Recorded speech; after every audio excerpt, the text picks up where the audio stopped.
First, could I get a motion to adjourn from our executive session? Madam President, I make a motion to adjourn from our executive session. Is there a second? Second.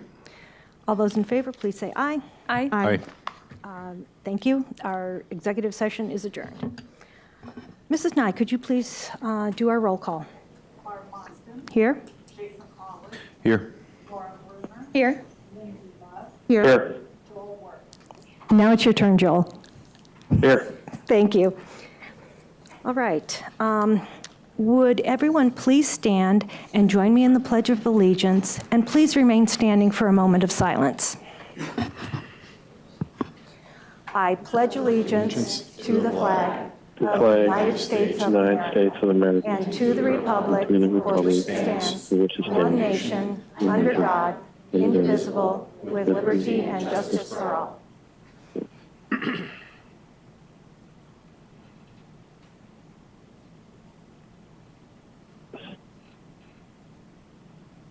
Please be seated.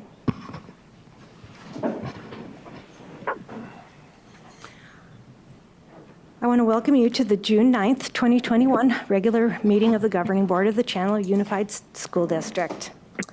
We are going to start with some routine business, and our first is to approve the minutes of the May 12th, 2021 regular board meeting. Could I please get a motion?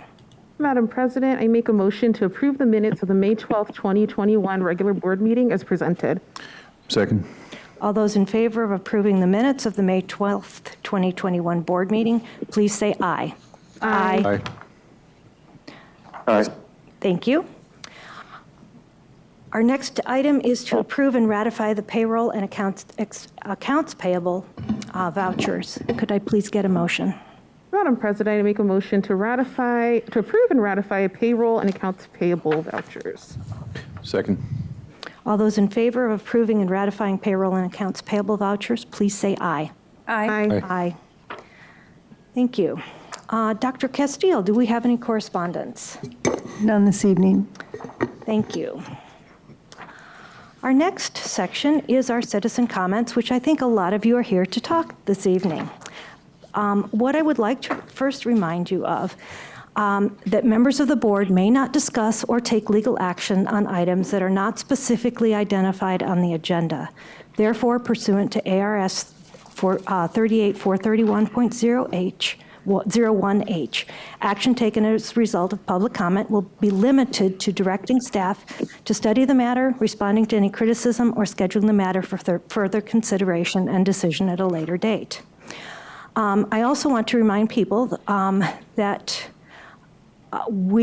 you do need to be careful about specifically identifying individuals that you might be talking about because this is recorded and there can be perhaps issues with that. So this takes us to our citizens' comment portion of the meeting, and a number of people have indicated to us that they are here tonight because they understood that we had critical race theory on our board agenda to discuss. Critical race theory has not been on our agenda and is not on our agenda this evening. There have been a number of erroneous reports that Chandler Unified School District is using critical race theory. Neither the board nor administration have had any discussions related to the exploration, adoption, or implementation of critical race theory in Chandler Unified School District.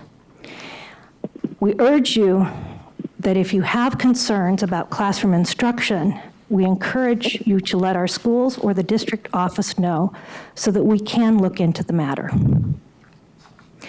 We have received some online comments, and I will turn the meeting over to Mr. Terry Locke to talk to us about what we received. Well, thank you, Madam President, members of the board, Dr. Castile, and guests. Since our last board meeting on May 12th, we heard from 39 people who took advantage of our electronic method to provide citizen comments. Feedback falls into the following categories. 1, health and safety, mask and mitigation. 2, mental health. Number 3, ACP and uniforms. Number 4, curriculum. Number 5, governing board communication and travel. Number 6, thanks. As you will note, feedback sometimes falls into multiple areas and will be listed under more than one category from time to time, including this week. Submitting comments electronically provides our governing board members time to read and prepare prior to the meeting. This format also provides the board an opportunity to ask clarifying questions to the administration. You have the submissions verbatim for your consideration. They're also available on the website for public review. Thank you, Mr. Locke. We do have quite a number of individuals speaking tonight, and your comments will be limited to 1 minute because of the number of individuals that we have here this evening. But first, I would like to introduce, before we get started with the general public comments, I would like to introduce Jennifer Pollak, who is the state legislator for District 17, and she has, I think she has some comments for us this evening.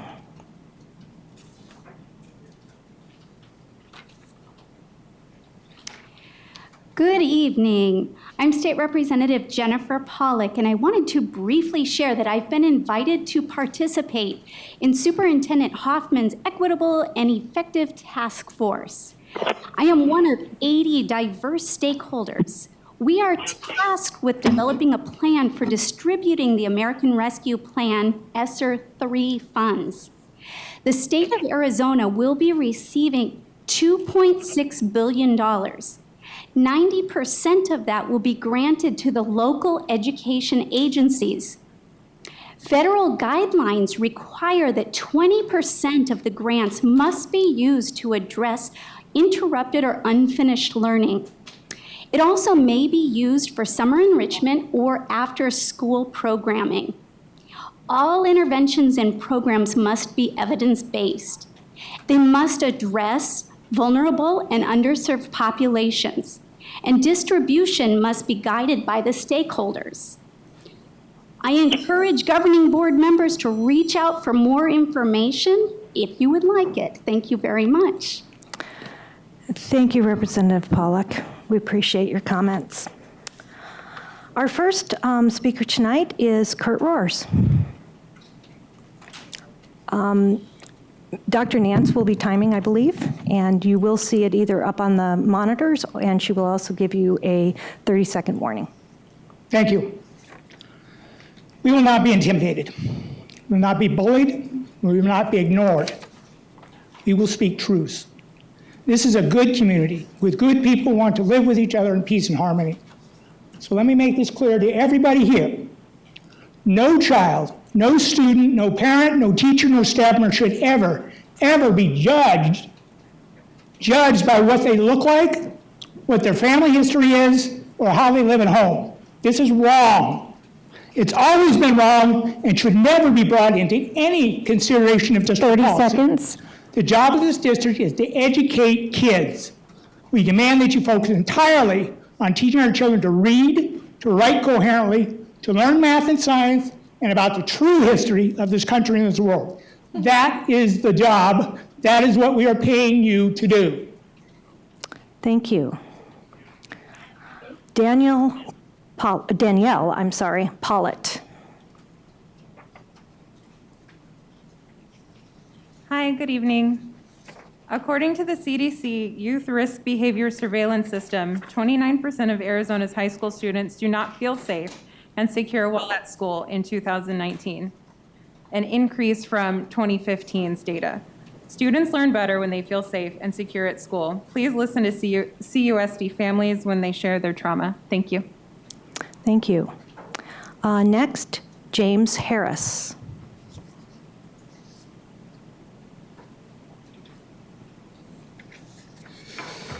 For the last 10 years, I've been a radio talk show host here in the Valley. Before that, I was a professional speaker and a diversity trainer across the country. Before that, I was a high school teacher for 10 years, teaching history. I know what critical race theory is like because I've been battling it every stage of my career. When you say that the school board here is not involved in critical race theory, you had a symposium just a week ago. That symposium, some of the titles, is all about culturally responsive strategies, what to create systemic change. Change your leadership 30 thinking. seconds. Our world, your youth. Engaging students in social justice. From the very beginning of the social or critical race theory, it's all about division. It's all about separation. It's all about having one group hate itself and have another group be victims and wear that victim ideology. This theory separates communities. This theory destroys a nation. I ask you to reconsider whether or not Time you're has pushing that here. expired. Thank you.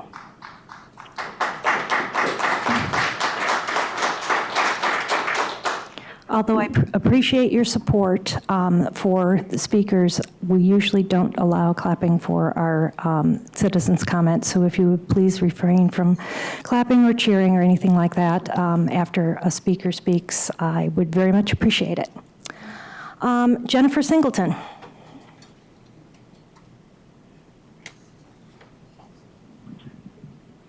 I'm here to tell you what my son has been through the last year at Perry. Sorry, I'm nervous. We came to Chandler because we thought it was going to be a great school district. And ever since he went in, he's Black, biracial, and has been tormented the entire time. Whether somebody took his phone and put "I hate Blacks," or put him in a Snapchat group that said "put the monkey back in the cage," this is not good. Nothing should be done. He didn't want me to report it until the end of the 30 seconds. year because he was afraid of retaliation. He's walking to class and people are saying, "Oh my God, I hate that kid just because he's Black." I had meetings with the district and just got poo-pooed under. I want more equity and inclusion and training for people, students, and teachers. This should not happen. My son should not be afraid to go to school. And he was afraid to play basketball this week against Perry. And that's awful. He should not have this angst and Time has anxiety. expired. Thank you. Thank you, Ms. Singleton. Ann Adams. Ann Adams.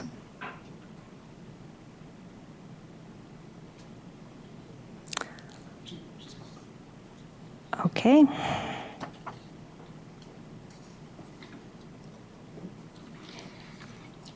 Hello, my name is Ann Adams, and I am here tonight as a Hamilton High School parent of 2 teenagers. I'm an independent thinker and have friends of all backgrounds. In our Parent Bill of Rights, which I handed out to many of you tonight, we have the right to direct education, the right to direct upbringing, and the right to moral and religious training. I want you to all obey this law. Fs are up by 80%, and I wish these funds could be redirected to the teachers and pay for performance. I was told by my school that this was not happening. 30 seconds. But they're changing the names to different names like auxiliary, supplemental, social. Critical racism promotes racism and segregation. Violence will go up and not down. Pushing your social views in my public school on my children is breaking the law. Thank you. Thank you. Kelsey Bradshaw.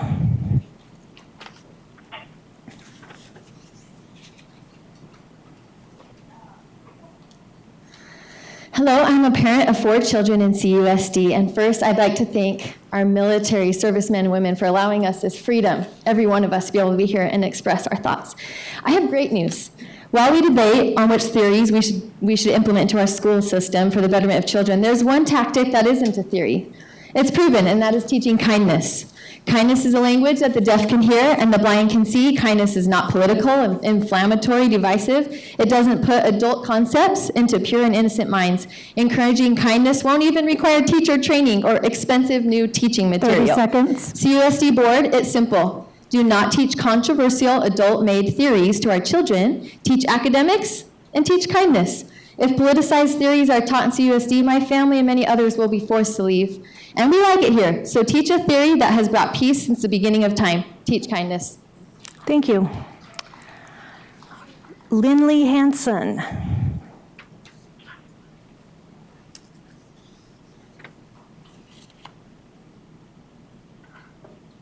Most kids are just that, kids. They are not racist just because of the color of their skin they were born with. It is racist in itself to even make that accusation. Why would we accuse them all of cruelty to children of another color and make them go through training when a majority of them never spend a day in their life looking at others as anything different than themselves? Should we also go through nerd training? I know plenty of kids who are bullied and harassed every day for not conforming to the social norm. Should we go through band geek training for the kid who gets made fun of for carrying his tuba across class or the campus? Where does it start? Where does it end? You can tell people to be kind, but you can't control everyone's thoughts and actions. As a whole, our kids are resilient, smart, kind, and accepting. Equity training and critical race theory are teaching them to hate one another. Just as the board hates certain members of the group that attend their meetings, the board is teaching hate and divisiveness, calling parents words such as homophobe and transphobe and racist and— Time has expired. Thank you. Jeremy Wilson.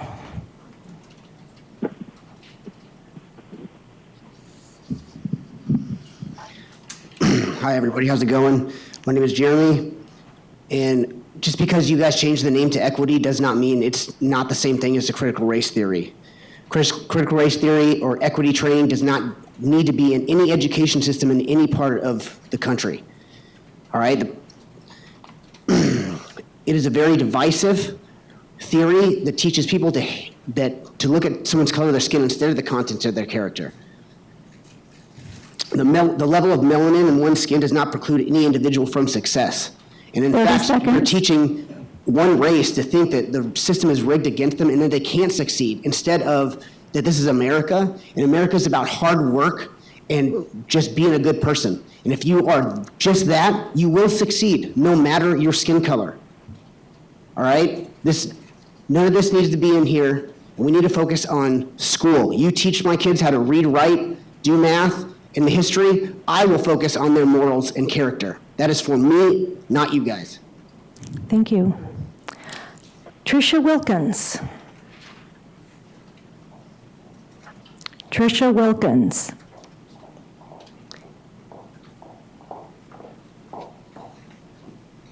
Good evening. My name is Trisha Wilkins, and I'm a mother of 4 children. I was a stay-at-home business owner, and I put my business on hold, a 6-figure business, to stay at home full-time to educate my children. I pulled them out of the education system because of the things that are happening right now across America in our school system. I'm the mother.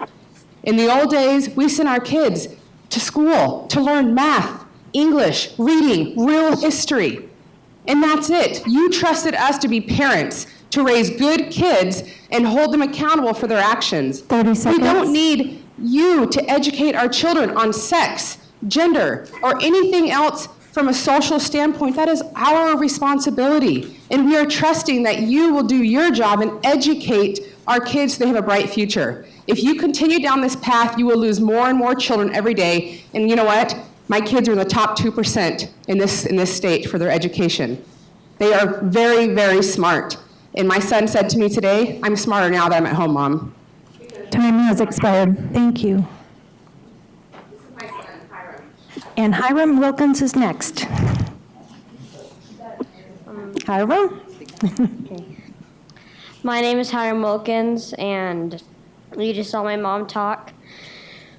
I think that going to school is, I'm supposed to be learning English, writing, math, like, to help me for my future. And learning gender and sex and all that stuff is up to my mom. And I think that, I don't think that the CRT is correct. I don't think that should be taught in schools. I have cousins who are black and white, and 30 seconds. That doesn't change who they are, or like it doesn't make them worse or better. And I just think that we should be taught that. Never mind. Thank you. Thank you, Hiram. We appreciate you coming out and getting up in front of everyone. Michelle Dillard. Hi. Hi. How are you? I'm Michelle Dillard.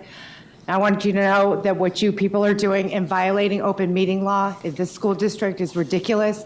Trespassing a man who's standing outside for talking.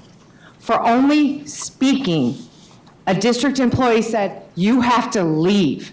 Okay, it's bad enough that we're outside and you're not providing any way of viewing this meeting, and we're being told by the police, well, no one's stopping you from getting a phone and watching it online. That's not the way the public meetings and open meeting law is written. And you're arresting families, people, because they're so bad that they came here expecting to be heard. This is ridiculous. You should be ashamed. I'm disgusted. Charlie Kirk.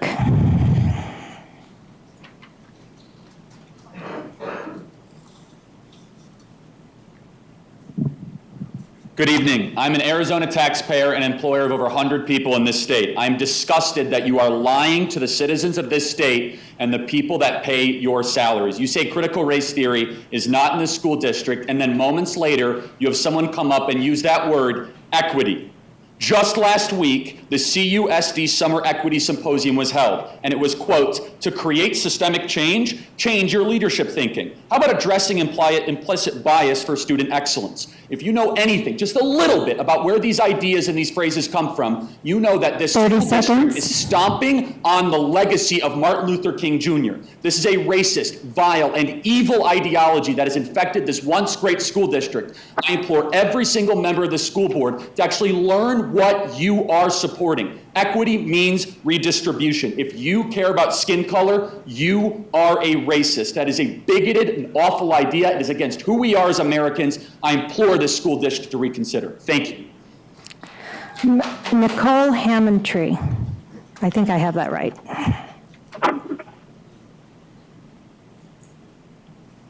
Hi, my name is Nicole Hammett. White privilege, racist, homophobic, and many more words are used to intimidate parents when we do not agree with the words that other people say. I myself have been called those things, and it bothered me. I will tell you it bothered me because I know deep down inside who I am and who I'm not. Staying silent, though, is a form of acceptance. If you choose not to speak up, parents, you are choosing to side with these people who call you these names. It's just not okay. How can we expect our children to treat others with kindness, compassion, and acceptance if people up here do not do the same? Leadership matters. Teachers, aides, people on the board, you are the ones that our children are looking to. Please be kind. Treat people the way that you want to be treated. That's what we teach our children. Equity is not right. I don't want my children to ever look at somebody else and judge them by the color of their skin, their background, their home life. We don't teach that at home. That's not being taught. I'm not saying that there are not racist people in this world, but it's being thrown around so. Time has expired. Thank you. Leslie Amos.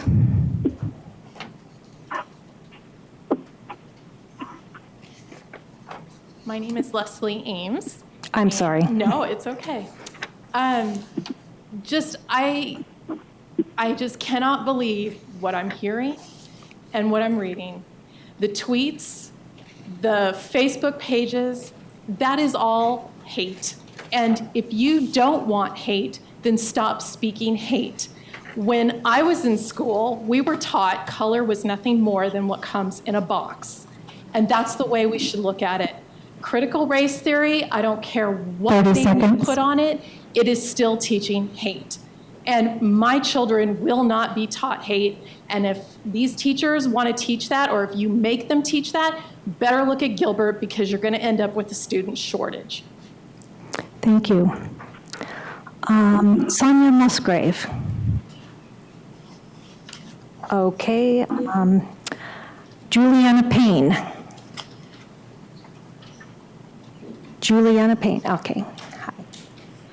Hi, I'm a resident here in Chandler, Arizona. I have 4 children and 1 attends Chandler High School. My 3 oldest kids are Black, and my youngest is Chinese, adopted from communist China. And I've been there several times, and I know what it looks like. And when we're told what to teach, or some organization teach our children something that we do not believe in, I know what racism is like, and I don't want my kids to learn from the school district. My youngest, which attends Chandler High School, came home and was explaining this critical race theory, and I'm like, is this what you believe in? And she said, yes. And I said, let me tell you what I believe in, and then let's talk about it. And it just upsets me that my daughter comes home and is learning something very different to what my morals and... Time has expired. Thank you. Stephanie Martinez. Hi. Hi. My name is Stephanie Martinez. I'm a Chandler resident and parent of 2 CUSD students. I'm here today because CUSD has a problem, and it's the same problem seen in districts across the United States. We have regular occurrences of racist and bigoted behavior written off as isolated incidents. According to the YRBS, 18% of Arizona high school students report experiencing bullying on school property. When looking at CUSD high schools only, we would have 3,000 impacted students in our district. Yet CUSD reported 8 on the state report card. We are not immune to bullying. We are not better than other districts. We have a problem where we don't report. CUSD can't control individual actions, but as a system, CUSD can control how it's addressed and how we respond. I'm here today to ask that the district publicly recommit to addressing equity in our schools with a special focus on addressing student climate and create a safe and efficient way for students to report incidents to school and district officials. Thank you. Thank you. Jennifer Alvey.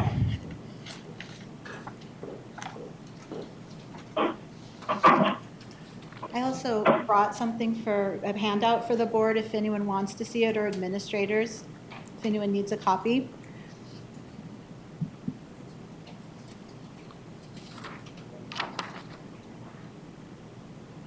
By the standards of CUSD's own Deep Equity Initiative, which conflates individuals' actions into representations of entire groups' presumed thinking, every pro-equity person in this district would also agree with this tweet from one of the advocates, which means that by supporting the ideology of the DEI, all CUSD administrators and 30 board, seconds. none of whom have expressed anything publicly other than their full support for the equity program, also support this tweet. Therefore, tonight I publicly request all information related to salaries, benefits packages, any other compensation sources, and the publicly funded pension amounts of all CUSD administrators, including Dr. Castile. If we parents have to do your jobs on an unpaid basis to assure that our children and teachers aren't being further trained in destructive ideas which violate American principles, Time has expired. we should Thank see you, what you're Mrs. being Alvey. I paid to appreciate do. it. Heather Hunter. Heather Hunter.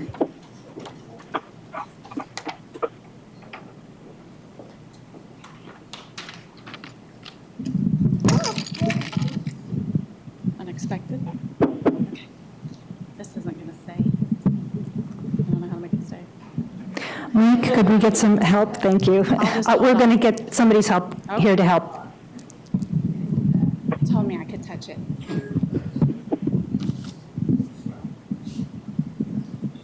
I broke it. Thanks. My name's Heather Hunter, and CUSD needs a course correction. 2,000 students left this district this year because of your poor judgment. We've all dealt with the pandemic, but this board and administration has failed our community.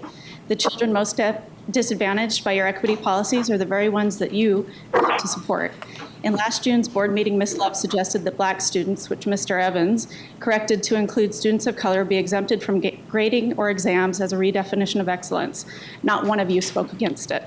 These types of blanket assumptions and policies would have decimated my daughter's chance to be admitted to a top tier or international school, entirely based on her race. This, by definition, is institutional racism. So if my daughter's withdrawal from CSD didn't make it clear to you, understand it wasn't the pandemic that made us join the other 1,999 withdrawn students. It was your lack of leadership. On January 2020, your desired outcome states that a district-wide protocol asking, does this policy, program, practice, or decision worsen disparities or produce other unintended consequences? Look at yourselves. And Time has expired. Thank you. Liz Harris. Before she gets up, point of order, I never stated anything about black students being exempt from any tests or examinations or grades, and that is public record, and you can go to the CUSD YouTube channel to see. Thank you. Liz Harris. Hi, thank you very much. My name is Liz Harris, and I have been a proud Chandler Unified School District parent for nearly 2 decades. And I say proud because I felt that Chandler Unified School District was exceptional. However, as I have watched it over the last 2 decades, I want to let you know that I have seen a gradual decline. So I currently have 2 students in the school system, and the comments that are made by teachers and administration are unacceptable. When you have an excelling student, it's very hard to come to this podium because there's a possibility you're destroying their career. Last time I was at this podium, I spoke out about the message my daughter was delivered when she tried having a Turning Point chapter at her school. She was told it was an anti-Semitic hate group and all advertisements had to come down. Well, that decision was reversed, but my daughter is disenfranchised. She does not want to continue. And for that reason, I am very upset with Chandler Unified School District because Turning Point is an amazing organization. Time has expired. Thank you. Marin Butcher.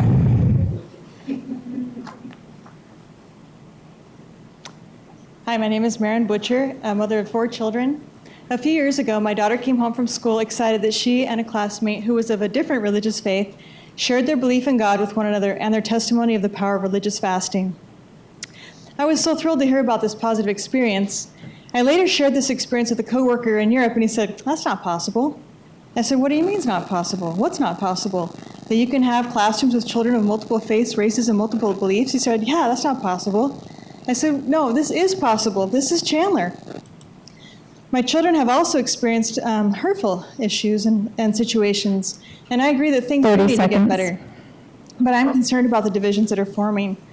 Critical race theory is not the solution. Critical race theory is injurious to multiracial families like mine. It creates an us versus them mentality in my home, in my family. Once you divide the family, you divide the nation. And I want solutions that will help take down barriers to the success of all Chandler Unified students. But we have to work together on this. We can lead the nation. Time has expired. Thank you, Marin. Alan Sherman. Okay. Steve Daniels. Okay. Sandy Ashbow. Or Ashbow, how? Sandy Ashbaugh. Ashbaugh, thank you. My family moved here to Arizona almost 20 years ago to this Chandler Unified School District because we felt it was the best in the state. We could have gone anywhere. When my children were in school, there were 6 pillars. It's called a Character Counts program. And this is what they were taught: trustworthiness, respect, responsibility, fairness, caring, and citizenship. And we've seen this district decline, divide, and hurt our children over the last 2 decades. 30 seconds. And I'm very disappointed and almost embarrassed that my kids have been part of this recently. And I know that this can be better. Please make it better. Stop dividing our children and segregating our children. Thank you. Thank you. Griselda Valencia. Yes, I'm Griselda Valenzuela. Thank you. Thank you for allowing me to speak. I'd just like to tell you briefly that my great-grandfather came from Mexico to escape the revolutions, all right? I have 5 children, graduates, and I've got grandchildren, 12, and 3 are in Chandler. The CRT authors, their point of view and perspective is based on anger and resentment. How is that going to breed peace for our children? As a therapist and a psychologist, I tell you, you're walking into troubled waters. Please read Thomas Sowell, all right? Thank you. Thank you. Charlene May.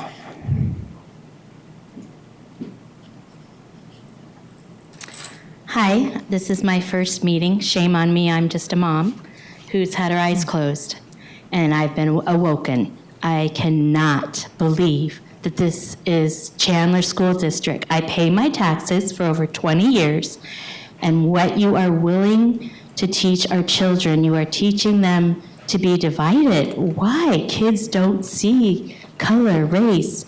Why can't we be one? This actually will be my last meeting and pulling my child out of the Chandler School District. You're only hurting yourselves. Parents are pulling their kids out left and right. You're not going to have jobs. Are you hearing me? Kelsey Rowe.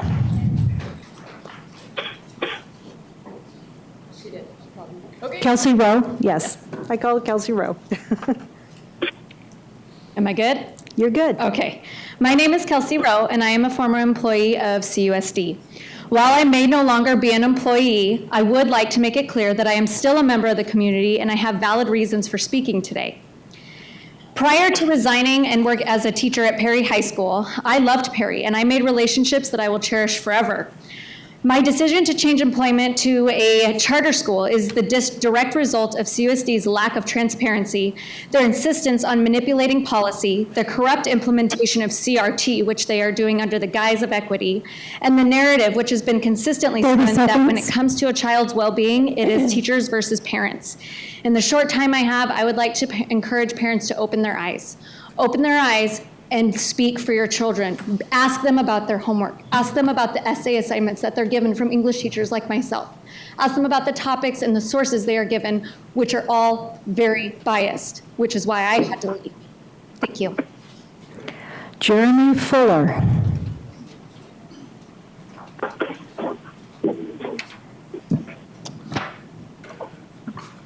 I have a dream that one day my 4 children can be judged by the content of their character, not by the color of their skin. Not long ago, CUSD purchased a program called Deep Equity. They quickly taught and distributed it throughout faculty. I asked for copies of this. They denied me copies of it. I had to bring in my own printer, even though I pay for the printer in the facilities here. I brought my own printer. I was finally able to get a copy of it. I have a copy if anybody needs it. I've got everything in there. It's hate, it's racism, it's indoctrination of garbage and history that is completely erroneous. I'll tell you again, I will not tolerate racism. I will not tolerate racism being taught to my children. And I invite all the parents of CUSD to follow that. Thank you. Thank you. Karen Wood. Yes, my name is Karen, and I grew up in Baltimore City. Years ago, I was there the first time they had busing, one of the very first schools that had busing, and I did not see the hate that I'm seeing coming out of your school district. I am absolutely disgusted and dismayed by what I'm seeing. I grew up, even in my neighborhood, I grew up with the song, Jesus loves all the little children of the world. Red and yellow, black and white, they are precious in his sight. What happened? What happened in your lives that made you so 30 seconds. intent on bringing evil and prejudice into these innocent children's lives? I thought the time that I was living in when I was young was contentious and hard, but it isn't anything like what it is now. Thank you. Thank you. I'm having a little trouble reading the name. I think it's Lissa Tran. Is it Lissa Tran or what? It's Lisa. Lisa? Okay, thank you. Good evening. Every generation, as it knows better, has done better, and our kids are doing an amazing job on their own. It's so unfair to paint our kids into these corners of victim or oppressor. The bias of low expectations is cheating these children out of an education of lifelong goals. When children don't pass a test or have behavioral issues, you work harder with them. You don't lower standards. You don't tell them it's because of their color. That is beyond unfair and gives the perception that you can't change your outcome by working harder, studying more, and being able to realize and revel in success. We need to follow our kids' example and work together in their success. We need to end this cycle of perpetual outrage canceling, shaming away opinions that differ from our own, and instead of shutting a conversation down with horrible labels when there's a disagreement, just stop. Please stop. And continue talking for the common, or continue talking, find the common ground, and follow our kids' example. Thank you. Thank you. The last name is Whitley. I can't really, it might be Rod Whitley. Or it's a Matt Whitley. There's two names on this one. Okay. Christine Scanlon. Good evening, everyone. I'm Christine Scanlon. I am a parent of 2 CUSD students. A wise person once told me to remember that I am my child's only advocate.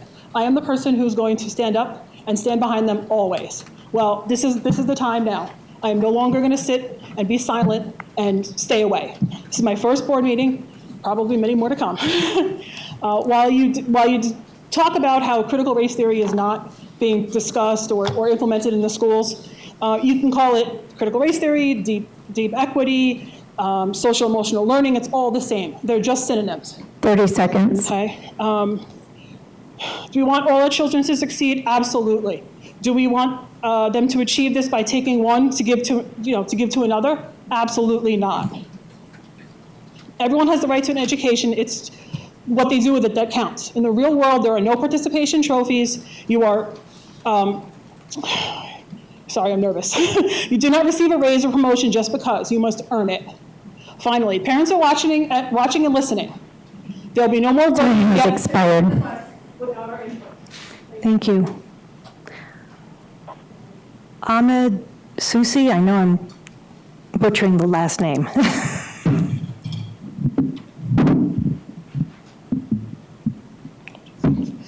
Hello, my name is Ahmed Susi. I'm an attorney for the Council on American Islamic Relations. We represent some students in this district, and I'm kind of shocked of the statements that were being made because I came here to speak about a bullying incident, and a bullying incident that had racial statements. And a couple speakers before said, I'm going to stand against racism. And I hear a lot of the parents here today talking about they wanting to protect our students. Part of that protection is making sure that there isn't racism happening in our schools, and we can do better and we must do better. So I know there's a lot of hate because of what happens on social media, and sometimes we just get in this tidal wave. But I just ask that all the parents take a deep breath because we're talking about students, and part of that bullying can lead to suicide, and that cannot be something that happens in our schools. So I just ask that everyone takes a deep breath for the protection of our students and make sure that bullying of any kind doesn't happen. Thank you so much. Thank you. Kristen Gregg, I'm sorry. Hello. Hi, I'm Kristen Gregg, and this is my first board meeting. I am a mom of two boys. We have had them in charter school for their entire school education, and have recently decided to consider ACP as a school of choice. My biggest concern is critical race theory, deep equity, whatever you want to call it. That has always been my concern. We haven't seen that at the school that they're at. We are considering ACP. However, what I'm seeing with the Chandler School Board is very disconcerting. And 30 seconds. I don't care what you call it, but it is dividing the entire school system. It's dividing the parents, it's dividing the kids, and it's not acceptable. So if I do not see a turnaround of this, our children will not be attending a Chandler school. Thank you. Thank you. Joan Fairbanks.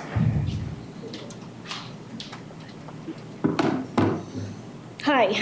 So I wasn't planning on speaking tonight, but after going back and forth with a couple of board members, I feel compelled to say that tonight we had an opportunity to show our children what it is like for us to work together, for us to take different opinions and come together and come to a solution for their betterment.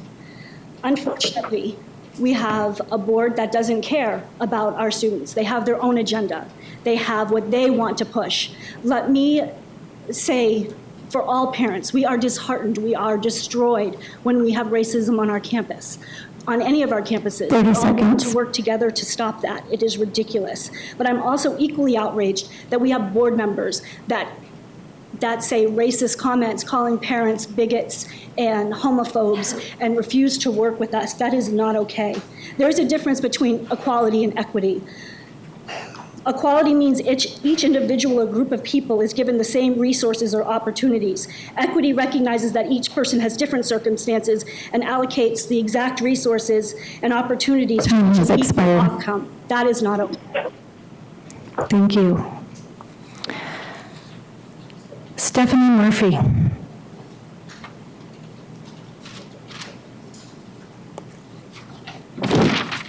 Hi. The CUSD board clearly is not listening. CUSD families do not and will not support any type of equity programs in any shape or form in our schools.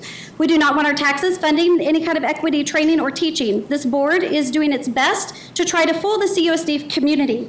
Board members and superintendency write emails and publicly state that CUSD is not implementing critical race theory, but you guys need to stop playing word games. Critical race theory and equity are both bad apples from the same poison tree. They're both Marxist ideologies and have no place in our schools. This board needs to stop being dishonest. You guys support it because there is a director of equity and inclusion. There are paid lead teacher positions for equity.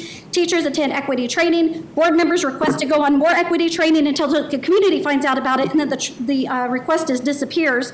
And the policy also states that no employee shall engage in political activities upon school property, but CUSD teachers are skewing their political views at our children when they should be teaching reading. Time has expired. Thank you. Anna Van Hoek.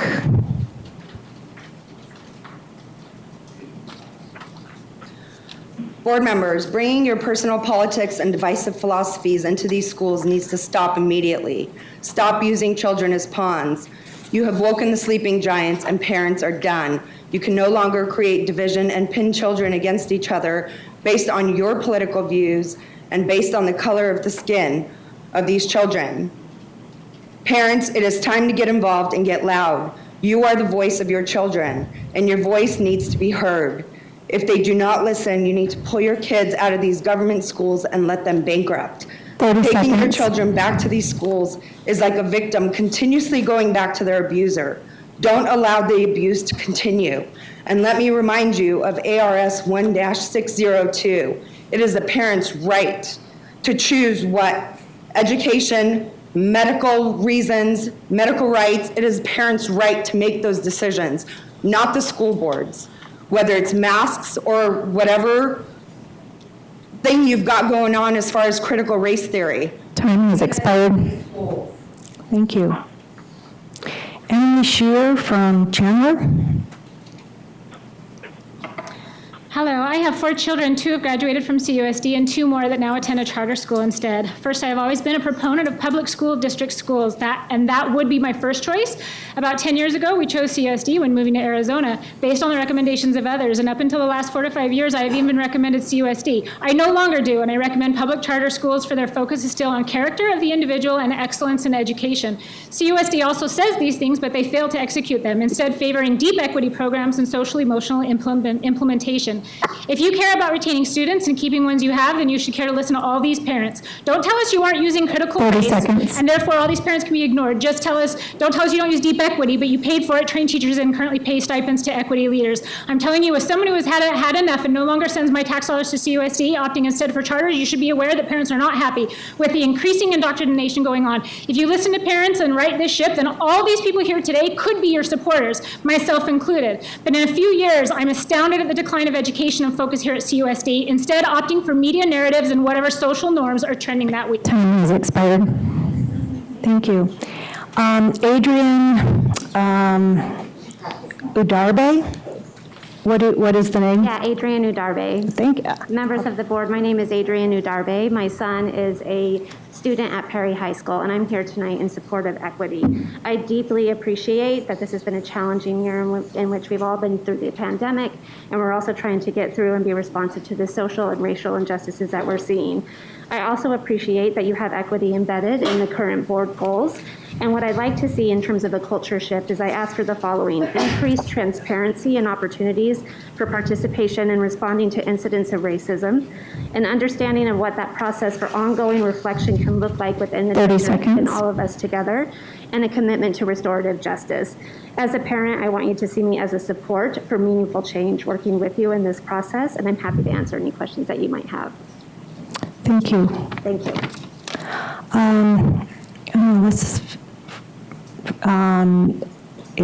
From Phoenix, I think the last name is Chavez, it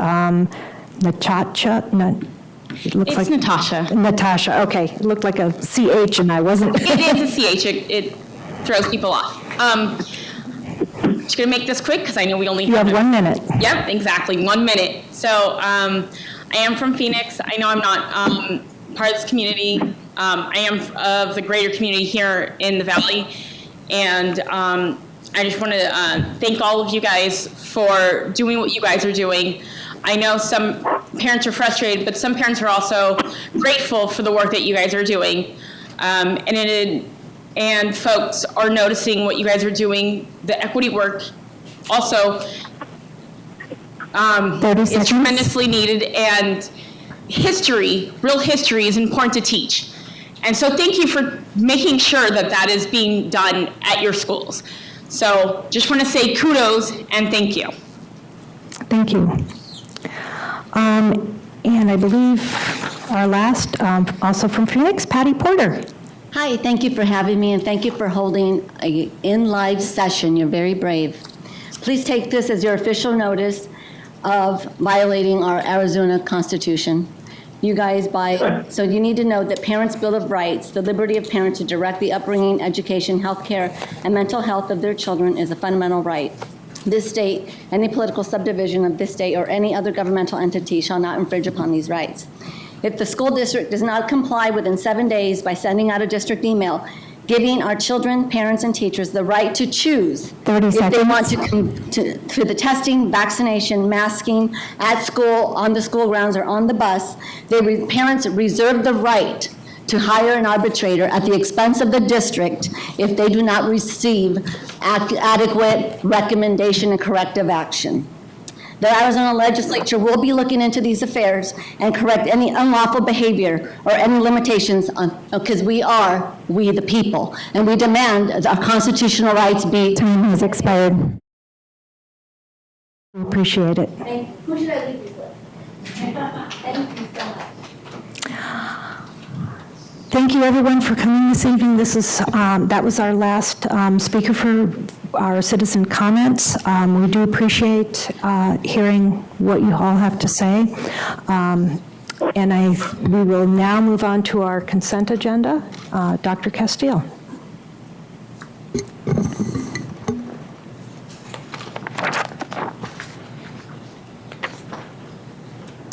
Madam President, members of the board, if you'll indulge me, this is quite lengthy. This is the end of the year.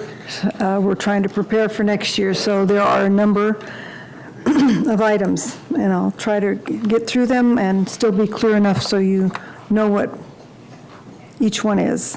We have an out-of-state student travel pre-planning request for ACP High School. As you know, we give them pre-approval so that they can do fundraising and get all the necessary pieces in place, and we will give you a summary of all the out-of-state travel as it occurs.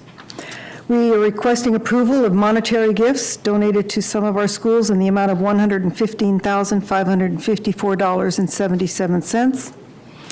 Requesting approval to continue the affiliation agreement between Maricopa County and the Chandler Unified School District Food and Nutrition Department for the partnership with the Dietetic Internship Program for the 21-22 school year. As you know, we're part of the National School Lunch Program. We're requesting approval to participate in the National School Lunch Program, School Breakfast Program, Summer Food Service Program, and at-risk after-school meals component of the Child Adult Care Food Program for the 21-22 school year. This agreement hasn't changed, but the signatures have been updated. The Nutrition Department contract renewal for food service management company was awarded as a one-year contract in 2017 with 4 one-year renewable options.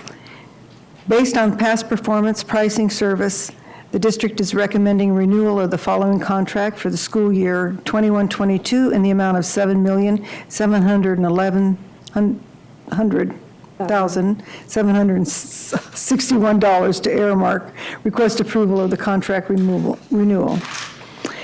This is the ADE requires the board in this formal resolution with the Arizona College Prep Erie campus vacating its current Erie campus and relocating to the new 9 through 12 school. We're recommending and requesting Arizona College Prep Erie be known as Arizona College Prep High School, effective 21. Arizona College Prep Oakland campus is vacating its current campus and moving to the Erie campus. It's recommended Arizona College Prep Oakland be known as Arizona College Prep Middle School. We are requesting approval. It's required by ADE to make these changes on the school identification paperwork.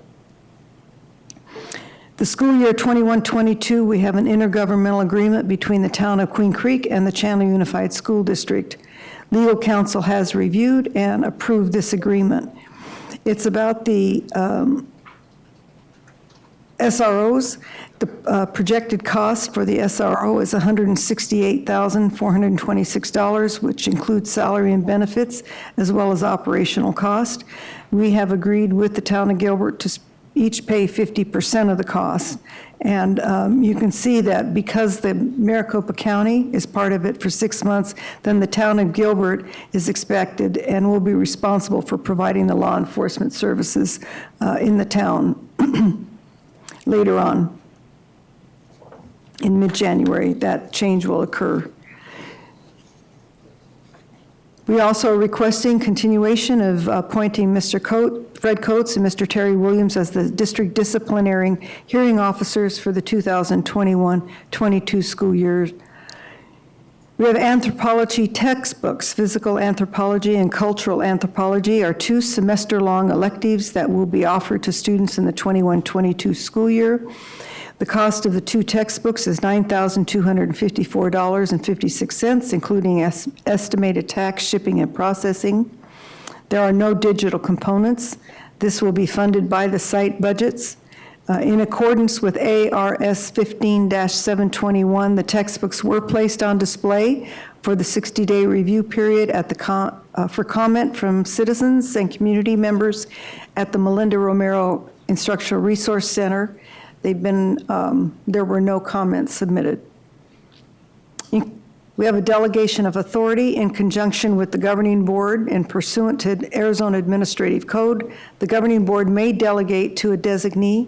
We're requesting approval of the attached delegation of authority. With approval, the board does not have to act on mundane and routine decisions. This delegation is presented for approval on an annual basis.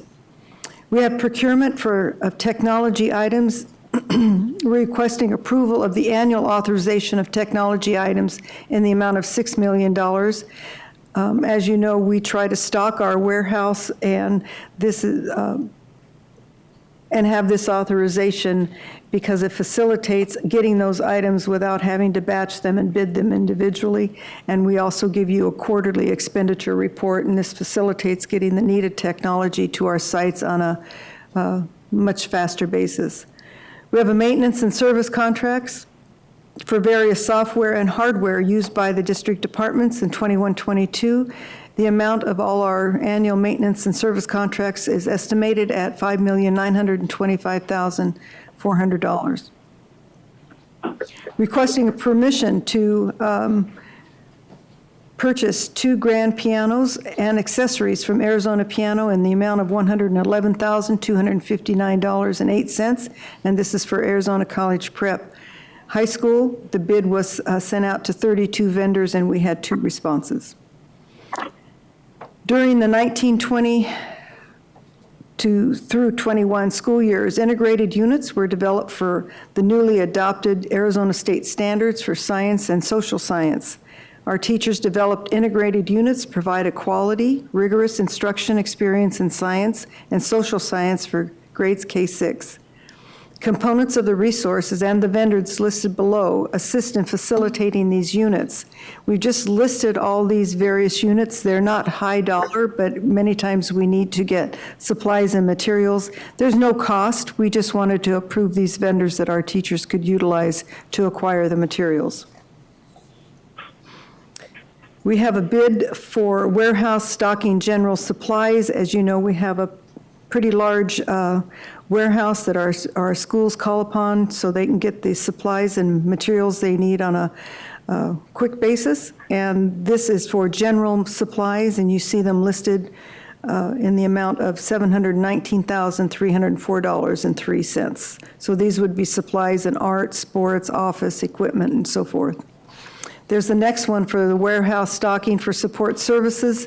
This would be in the amount of $276,907.73. Deals with ceiling tiles, electrical supplies, locks, paint, plumbing, safety, so that we have them in stock when they're needed. We have white paper, copy paper warehouse stock that we stock our papers so schools can get it quickly. We are recommending to the lowest responsive and responsible bidder, Office Depot, to provide 8,400 cases of white copy paper at $26.99 a case for $226,716. With tax, it's $246,213.58. Recommending governing board approval of the list of district contracts. An estimated dollar has been provided for each vendor based on usage using the 2021 school year. These are from a variety of the cooperatives that we've used, Mojave, Omnia, One GPA, GPP, CES, SAVE contracts. And these are the contracts we expect to use during the year. We're requesting authorization to exceed the fund subsection with the maintenance and operation budget. The governing board may authorize the expenditure monies budgeted within the maintenance operations sections of the budget for any subsection. Basically, what this means is we can't exceed our budget, but we can move it from certain line items if we need to, and we need you to give us that permission to do so. And as you know, Mrs. Berry brings you regular budget updates, so this is according to ASRS. We need the board to approve this resolution. We also, the school district is allowed to stamp vouchers with board member signatures between board meetings as long as the voucher is then ratified by the board as its next regularly scheduled meeting. And this resolution covers July 1st through June 30th, 2022. Again, this is an annual request with only one meeting in July and one meeting in December. We do need to pay our bills. Maricopa County garnishment resolution. In order to continue using Maricopa County process to process our garnishments, an updated resolution with current board member signature must be submitted annually. I'm almost done. I'm sorry. Work-study partnership with Western Governors University. We recommend approval of a federal work-study partnership. This partnership would support paraprofessionals desiring to become an educator within CUSD. The program reduces the student's debt for support staff seeking teacher certification by allowing them to be paid to work during their student teaching term. Wages are funded 75% by the federal work study and 25% by the district. And we pay wages up front, and then the Western Governors University reimburses us. And this supports our effort to have our goal to open up professional pathways, especially to our support staff who want to become certified teachers. You have 3 new job descriptions in your board packet and your human resources, employment separation, and compensation. That is the longest consent agenda that I can recall reading in the 35 years I've been attending these meetings. So I recommend approval of the consent agenda as presented. Thank you, Dr. Castillo. Could I, first off, Mr. Worth, are you still with us? I am. Great, okay. Just checking, we haven't heard from you in a long time. So could I please get a motion to approve the consent agenda? Madam President, I make a motion to approve the consent agenda as presented. Second. All those in favor of approving the consent agenda, please say aye. Aye. Aye. The motion carries. Our next item is our RFP 042226 Athletic Trainer Services. Mr. Rother. Madam President, members of the Governing Board, Proposal 04-22-26 Athletic Trainer Services was solicited on AZ Purchasing, and there were 3 responses. The contract provides athletic training services at our high school and junior high levels during athletic events to ensure the safety of the athletes. Requesting approval to enter into a 1-year contract with Dignity Health that will expire June 30th, 2022, with up to 4 additional 1-year renewal options. The total cost for the 5 years will be $250,000. Thank you, Mr. Rother. So that we can discuss this, could I please get a motion from the board, from a member of the board? Madam President, I move that we entertain proposal number 04-22-26 for athletic trainer services as solicited with AZ Purchasing for a 5-year contract for $250,000. I'll second. All right. Do any board members have questions about this? Mr. Worth, do you have any questions? No, I'm good. Okay. I do have a couple questions. Obviously, these individuals are not our employees, and they are employees of Dignity Health. Dignity, yep. Dignity Health.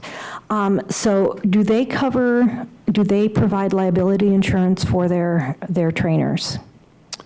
Yes, I believe that, yes, they do provide liability coverage. They teach as well as provide training services, athletic training services at our games and most of our practices. And then is the contract actually for a specific number of trainer hours each year, or I guess for each school year, or is it based on, kind of, I hate to say unlimited, but if we need additional trainers for certain specific events that were unanticipated today that might be occurring next May, will we have to pay more, or will they provide trainers? Do we have to renegotiate? What are the, rules of that? Yeah, if it's over the contracted amount, then we would be, responsible for that. Currently, there are 10 full-time trainers that they provide us at our different sites, and we also rotate in part-time trainers for things that come up that are maybe unseen or things that aren't on the schedule, and so they do cover those as well. Okay. And then I guess my last question are, what are the background check, fingerprint, clearance card requirements for these individuals? They would be the same that of any vendor we would contract with in order to have those folks on our campus. I can get you the specific requirements for that, but it would be the same of any vendor that would be working with our students. Okay, thank you. Are there any other questions from the board? Okay, that was all that I had. So I guess we'll go ahead and vote, and all those who approve of CUSD entering into the 1-year contract with Dignity Health with 4-year renewals for a total cost of $250,000, please say aye. Aye. Aye. Motion carries. Thank you. Next, we're going to discuss we have an agenda item concerning our 2020-2021 metrics for Journey 2025, which is our final report for the year. Amber Stewart will be, Madam President, members of the board, thank you. We're recommending approval of the 2021 Journey 2025 metrics with the removal of service learning hours, which is 4B, and chronic absences, which is 5B. The removal of the 2 measures places CUSD at 85.02%. We are requesting that the board award 5% bonus points, which is 2.5 points, due to the ongoing challenges staff and students experienced throughout the year due to COVID-19 pandemic. These bonus points will place CUSD at 90% overall. I presented the 2021 metrics for Journey 2025 for review and discussion during the board retreat, which included expected scores based on previous trend data. Several of the metrics were impacted due to the ongoing challenges experienced throughout the year due to COVID-19. The measures below provide examples of the challenges that were captured within the data. Service learning hours, 4B, students were unable to serve the community throughout the year, which did not accurately reflect what our students typically perform within a given year. Chronic absences, which is 5B, students were absent at least 3.5% higher than previous years. ATI Galileo growth, which is board goal 2B and board goal 3B, we projected these scores to be a 4 based on previous years. CUSD students, the CUSD student growth dropped to a 3 in both board goal 2 and board goal 3B. These assessments were administered remotely, depending on the learning setting selected at the time for the district, and some students tested after quarantine periods. Another impact was our 5.5 credits attained, which is board goal 6B. 84.6% of our freshmen earned 5.5 credits after completing their first year. In typical years, over 92% of our freshman class receive 5.5 credits. CUSD has responded by offering free credit recovery options for all students. This free opportunity will assist students in needing the additional credits to be back on track for graduation, and that's currently happening through our summer school.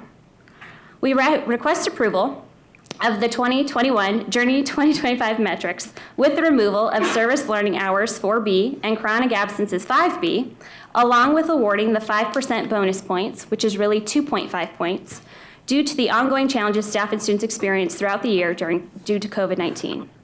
Per the approved 2021 Journey 2025 metrics, the Chandler Unified School District Governing Board reserves the right to include bonus points in the case of extraordinary or unexpected events that may occur during the fiscal year. This includes the ability to account for a margin of error in the survey questions administered to the public and employees through West Group research. I've also attached the final report along with an additional sheet that shows what we would receive if the 2.5 points were awarded. That was a long one. Thank you, Mrs. Stewart. I appreciate it. So could I get someone to read our motion? Madam President, I make a motion to approve the removal of service learning hours 4B and chronic absences 5B, along with awarding 5 bonus points due to the ongoing challenges staff and students experienced throughout the year due to COVID-19, as presented by Ms. Stewart. Second. All right. Do we have any discussion or questions on this? Ms. Love. I just want to say thank you, Ms. Stewart, because I know that you have gone over this, and I really appreciate the explanations that you gave during the board breakfast. I know that this was hours and hours of hard work, so thank you so much for this. Absolutely. The research team did a phenomenal job in gathering all of this and analyzing it, so thank you for that. I was looking, Jason, nothing? Nothing, thank you. Mrs. Bruner? Joel, do you have anything? Nope. Okay, I do have a question. I'm looking at, I guess, a concern in some of our data, and I guess maybe this may or may not be a time to do it. But one concern that I have is as we start looking through some of the metrics, I'm seeing that our graduation rate for males is only approaching expectations, while our female population exceeds expectations. And I guess one of the questions, this is a concern for me, that we're having our young men not graduating at the rate as our young women. And I don't know if we have some staff or we have any insight as to what's going on with this particular metric and what we might be looking at doing. In terms of intervention of providing that to be able to identify students that are at risk of not graduating on time, we've put in place the 5.5 credits that sites have access to see who's on track their freshman year, to provide some credit recovery and identify those students early.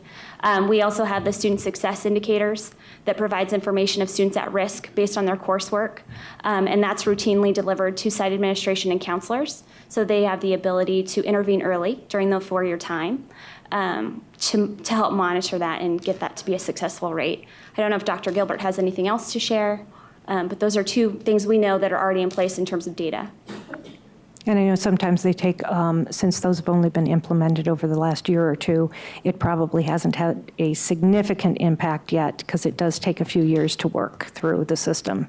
Absolutely. I mean, we're going to be able to see those returns as we continue to work with students. But yes, you're right. Those have been implemented over the last 2 years in response to this. Dr. Gilbert, anything else or? Nothing else, but I would like to share that those are 2 big focuses, especially with the 5 credits. And we know that with attendance and with credits, if students fall behind early, that makes it very difficult when it's time getting toward your junior or senior year. And that's why I'm really looking at these credits to try and see what we can do in order to help students and intervene early.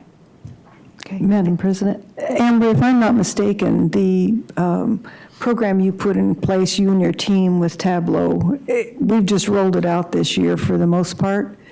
On the second part, I think.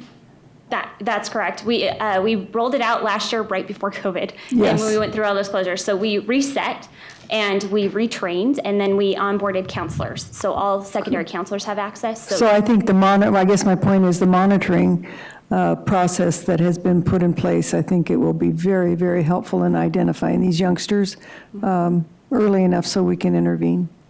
We've been excited for the response that we've had at sites. Yes, so far, yeah. Absolutely. It's been great. Well, I'm hoping to see that moving that metric up a little bit because I think that we do have to take care of our boys too. Absolutely. So if there's no other question, Ms. Bruner? I was just going to add on to that. So do we know what that looks like compared to nationwide numbers? I know there's a discrepancy in general for boys versus girls in high schools. Is it out of the normal range, or is it pretty typical for? I'll be honest. Like how far off? I'd have to do that analysis to produce an accurate to produce accurate information, but I can get that to you. Okay, thank you. Absolutely. Great. If there's no other questions, we'll go ahead and vote. All those. Let me get back to the. Hello? Yes. Joel, do you have? I'm sorry, you cut out for a minute. Do you have questions? I think it was because I had stopped talking while I was looking for my agenda. Do you have any questions? No, I just thought something happened. Okay. Okay. So all those in favor of removing the service learning hours and chronic absences, along with awarding the bonus points due to the ongoing challenges staff and students experience throughout the year due to COVID-19, please say aye. Aye. Aye. Aye. Motion carries. Thank you, Amber. We appreciate all the work that you and your staff has done. I know this is not just a one-off thing that's done at the end of the year, but you are consistently and constantly tracking this data to be able to, give us status updates and things on a regular basis during the school year. So thank you. I appreciate all your work. And all right. Thank you. I appreciate it. All right, so we are now at our information items, and our first item, and I've got to go through the agenda. I have so many pages this time that it's a little bit, that consent agenda was really long. So out-of-state student travel planning forms for the 21-22 school year. Dr. Gilbert. Madam President, members of the board, for your information, attached are the 2021-2022 out-of-state student travel pre-planning forms for your review. They will be returned for final approval on the June 23rd, 2021 board meeting. Just as a reminder, we normally at this time work with schools to look at the plans that they have and trips that they have planned for the coming year. There are always more that come, as the year goes on, but we try to get these done, or at least to you early on, because in order for any of the trips to start fundraising and planning for it, it has to start by the board approving first. And so throughout the year, as they come closer, there's more documentation that has to be submitted to my office as to the trip, the number of students, cost, things of that nature, to make sure that even before the trip moves forward, that it gets approved. And there's times where I might ask for more information prior to that even occurring. So for your information. Thank you, Dr. Gilbert. Are there any, Mr. Olive, did you have a question? No, thank you. Okay. Mr. Worth? No, I'm good. Okay, great. We'll also, Dr. Gilbert, you also have the year-end summary for any of our very, very reduced number of trips that were. Madam President, members of the board, please see the attached year-end summary of the out-of-state trips for student travel for the 2020-2021 school year. These include past completed trips along with confirmed or approved travel through June 30th. Yes, you can see that there is very few trips that occurred this last year, but we normally bring these to you. So the previous item was, these are the trips that we're looking forward to this year, and usually at this time of year, it's here are the trips that we actually took, because sometimes trips will get canceled. So now you can see the trips that actually took place, and we'll do the same thing next year with the trips I initially just showed you as a pre-plan. Thank you. Next, we have our student activity, auxiliary operations, and tax credit reports. Mrs. Berry. Madam President, members of the board, the student activities, auxiliary operations, and tax credit reports for the months ending July 2020 through May 2021 are provided for review. Any comments or questions from the board? I just want to say I think that's the shortest report I ever heard from Mrs. Berry. We could probably ask her questions and make it longer. Next is Automotive Technologies Curriculum Adoption, Automotive Technologies Career and Technical Education Program. Dr. Gilbert. Madam President, members of the board, for your information, the last CUSD Automotive Technologies adoption was in 2007. The Arizona Department of Education Technical Standards in Automotive Technologies has since been updated. The district recently moved through an automotive technologies textbook adoption process in accordance with ARS 15721 and CUSD policies IJJ and IJJR. The current auto teacher and assistant principal over the auto program reviewed and evaluated all textbooks submitted by the publisher. The committee is recommending the following textbooks to move forward in the textbook adoption process. For our Automotive Technologies 1, 2, and 3, which is Auto 100, Auto 200, and Auto 300. Modern Automotive Technologies 10th edition, which is Goodhart Wilcox. Current curriculum for 210 students include the following. Printed student textbooks, which is 40 of them at $7,068. Online Learning Suite 6-year license for 170 license at $23,256. Printed instructional edition, as well as an online instructor resource, which was at no cost. The total cost for the curriculum is $33,449.14, which includes the $350 learning management system set for, fee, applicable tax, and shipping charges. This will be funded through the district textbook budget. In accordance with ARS 15721, the curriculum will be placed on display for the 60-day public review period for comment at the Melinda Romero Instructional Resource Center starting June 10th, 2021. After the 60-day review period, the public comment and public comments, the curriculum will be presented for approval here at the board meeting. Thank you, Dr. Gilbert. Are there any questions from the board? I just Mrs. have Bruner. one. So I was kind of curious with the part, it seems like the bigger chunk is for the online learning suite. And I was just curious if that's going to require us to have more expenditures for like hardware and that kind of thing. Because I know those programs are becoming more and more reliant on technology, apparently, for the auto. My understanding with what we have at our schools and how we have established technology at our schools, we should not need more technology, but I will glance over and have Ms. Duran, just in case I'm missing something. Truly, the online materials are for if the students want to access at home or if they want to come in after school. But because we're getting the 40 class set, every student in the class will have a textbook at hand. Okay. And Dr. Gilbert, if parents would like to take a look at these textbooks, they will be on display at the Melinda Romero Resource Center. And do they need an appointment or anything to go there, or can No, they just? do not. Okay, so they can just go on in, and that is located at? I'm sorry, The I do not address? have the address. We can make sure we have the address. If you can just give the cross streets. 500 West Galveston, isn't it? Yes. Galveston and what's the? Iowa. Okay, great. Team Thank you. approach. Thank you very much, everyone. Our next is the GCQF discipline, suspension, and dismissal of professional staff members policy revision. Mrs. Cooper. Thank you.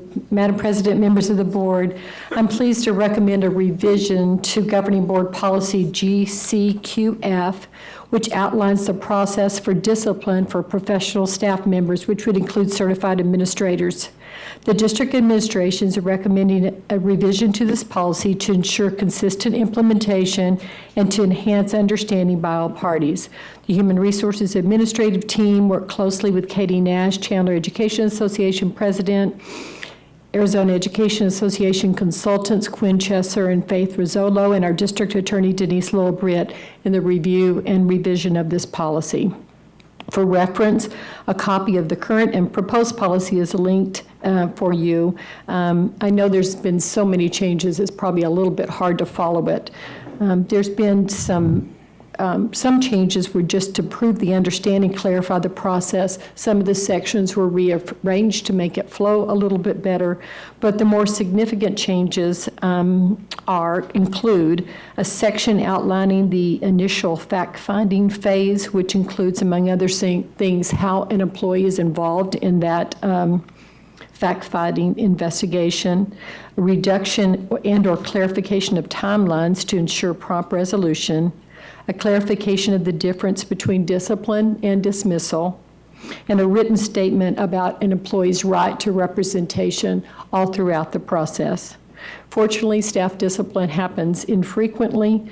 Typically, misconduct is successfully changed with the coaching or evaluation process. However, when discipline is appropriate, it's important to adhere to consistent and fair process.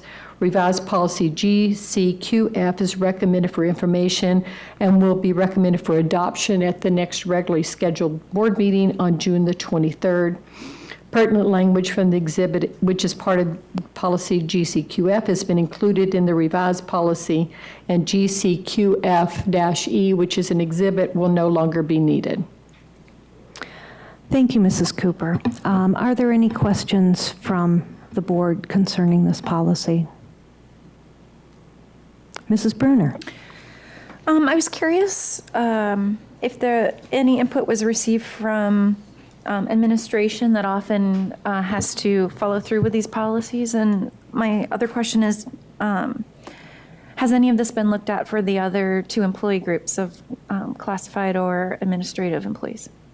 So to the first, we did not formally involve other administrators, but we have had experience working with the other administrators, and part of what we tried to do is make sure there's an understandable flow and even in creating some other kind of forms and other documents that will help them follow and make sure they don't miss part of the policy.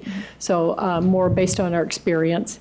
We have not looked at it yet. There's a policy for support staff that is a little bit different from this. Is not as there's not as many, not as more of a formal process. But that's something that we could look at next, Ms. Bruner, too, just to make sure that that is aligned and that is working well for our support staff members. Thank you.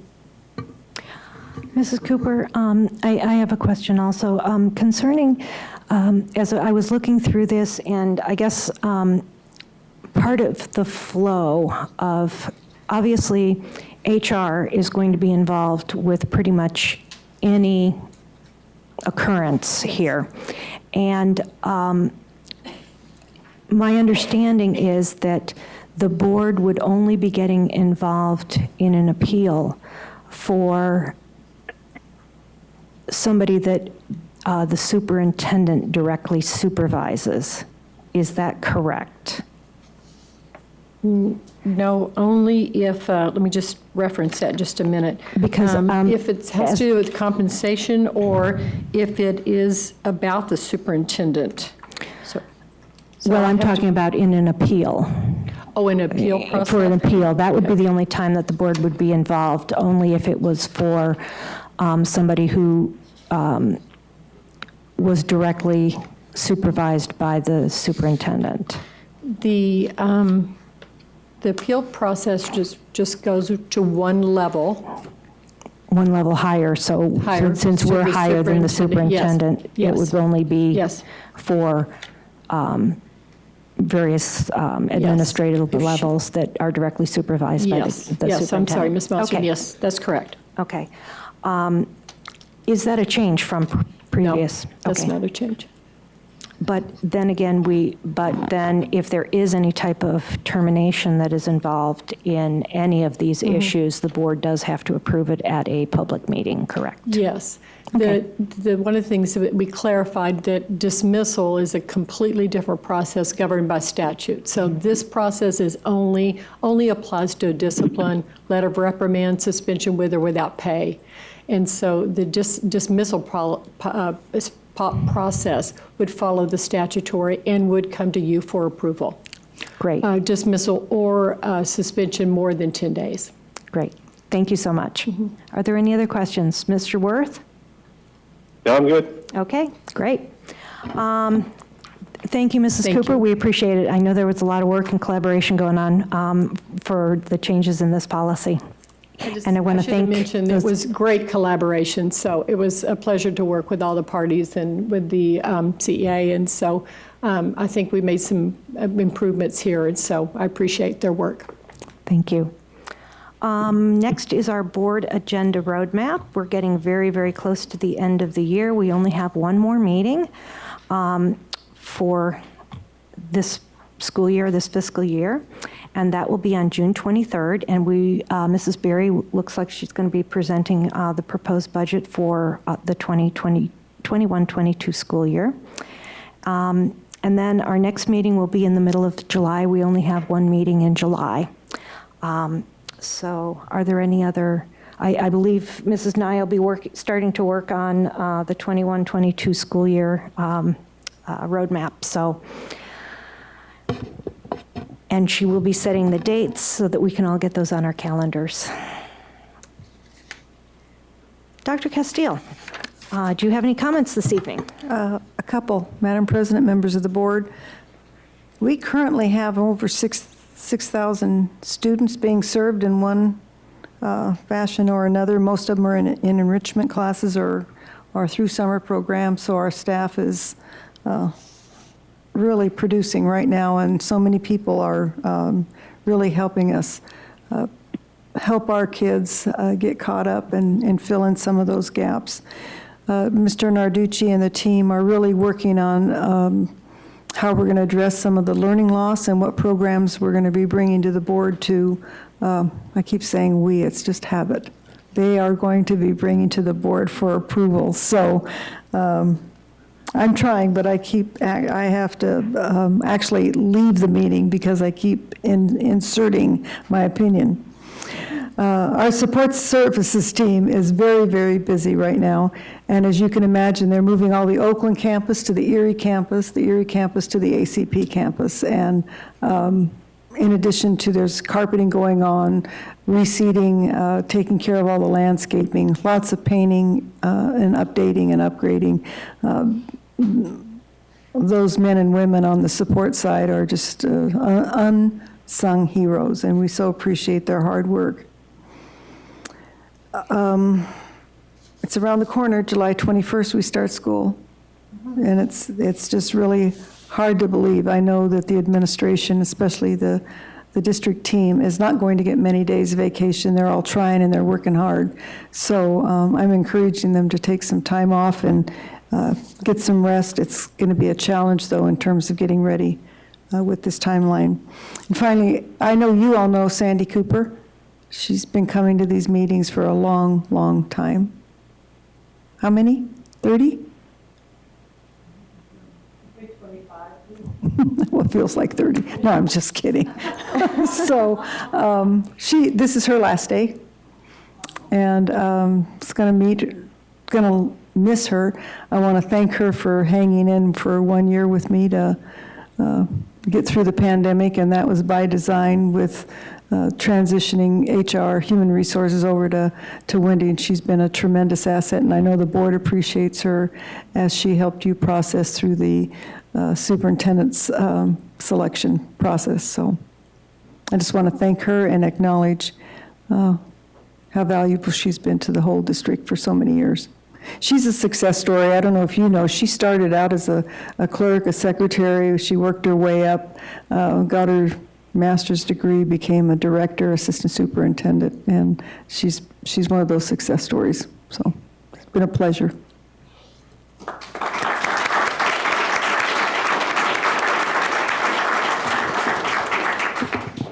Thank you, Dr. Castile. Do our board members have any comments? Ms. Love. Yes, thank you. So June 19th is Juneteenth, and it marks the day when federal troops arrived in Galveston, Texas in 1865 to take control of the state and ensure that all enslaved people be free. The troops' arrival came a full 2.5 years after signing the Emancipation Proclamation, and Juneteenth honors the end of slavery in the United States and is considered the longest-running African-American holiday. The city of Chandler has a Juneteenth celebration that I recommend you all attend. Happy Juneteenth. Thank you, Ms. Love. Mrs. Bruner? Do you want to go first? Or? Okay. So I just wanted to thank everybody that helped bring the Rice Elementary dedication ceremony together. And it was really impressive. The music teacher who created the song and all the students performing. And it was just a great event. I also wanted to thank Dan Serrano for all the years he served as Perry's principal as he moves up to another position, and best of luck to him.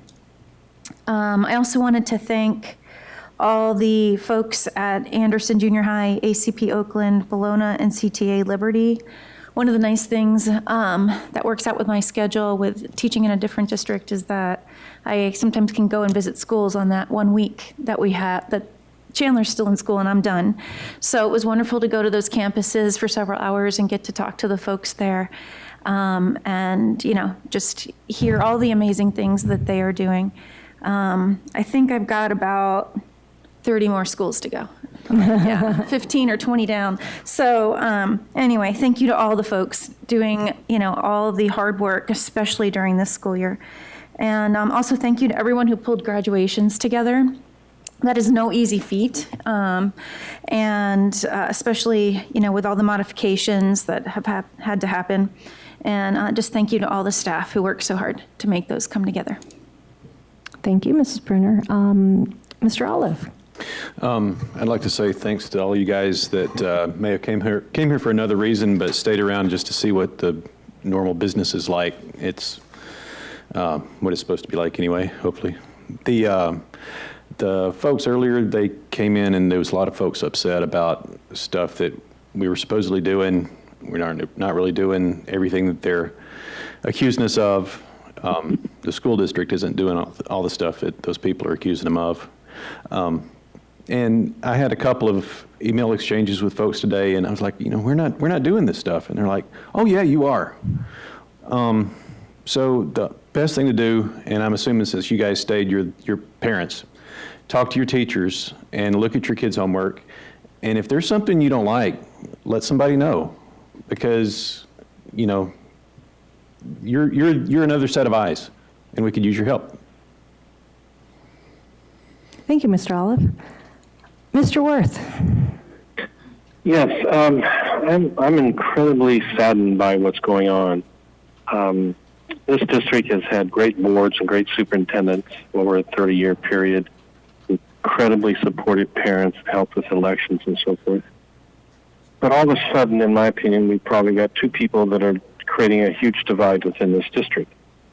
And I'm going to start with Curt Roars. Curt Roars has been a wonderful volunteer, helped out with many elections, very supportive, but all of a sudden he's decided that we're following the critical race theory. Goes out to the radio station. Unfortunately, procession becomes reality, and we've got a firestorm. Now you go back to Lindsay Love and the equity. I agree with equity. I think, like one of the ladies said at the board meeting, it's character counts. That's what it is. But Lindsay has decided to go out into the social world, social media, and share her stories and create an absolute firestorm. And the thing that's so sad to me is the district is in the middle, and we're getting clobbered. So I've got half the people mad because of Curt Roar. The other half, and Lindsay, in my opinion, is a huge part of that. And we're damaging a great district. Our district has consistently had high test scores, consistently. We had $150 million in scholarships. That doesn't happen without great teachers and a great organization and great staff. And I guess I'd like the time to say to some of the charter people that say that they're going to the charter schools, you might want to rethink that considering how many scholarships Chandler School District generates for its seniors. I'm just saddened. I'm disappointed. And unfortunately, these two individuals, I think, are doing a great deal of damage to a wonderful school district that I've been proud to be working in for a long time. That's all I have to say. May I respond? Since I'm calling out my name. You have 1 minute. I don't take these comments lightly. I hear from parents different things than I hear from the district. I don't care if you call it critical race theory or social emotional learning or cultural responsive learning or anti-racism. What I really want to make the point, and I made it earlier, do not judge our kids and discriminate them about who they are, where they came from, or how they live. That's my point. All of your policies need to treat these kids as individuals and not as an identity. That's the point, Joel. Okay? Thank you, Curt. And, I would just ask Mr. Worth that you would just remove my name from that narrative as a person who sits on this board and also lives in this community and is a student in this district and has a certain set of experiences, as well as I sit on many boards within the community. And I think that professional courtesy is that you do not call out members of the board in the meeting. And I would also agree with also Mr. Roars, but I think that was very inappropriate for you to call him out publicly as well as a constituent in the district. That was you bringing in your agenda, and that was inappropriate, and I think that deserves an apology to both myself and Mr. Roars. You will not get an apology from me because you two own this. You two own this, and you're a big part of it, Lindsay, and you're destroying it. You're helping destroy a great school district. I'm still talking. I'm saying I don't agree with Mr. Roars. At any time we've sat down, he knows that we don't agree, but I think that was incredibly disrespectful to him and myself, and that was inappropriate. Well, then start doing what's in the best interest of the school district, both of you. I'm trying to talk. Because right now you're not. I'm trying to talk. And if you are not going to apologize to Mr. Roars, even though I do not agree with Mr. Roars' comments this evening, Mr. Roars, I do apologize for the way a board member called you out the way that he did in this meeting. Thank you very much.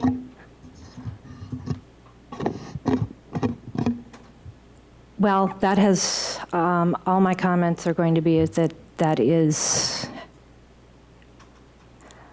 I think, something that has perhaps been frustrating a lot of people, and frustrations have boiled over. I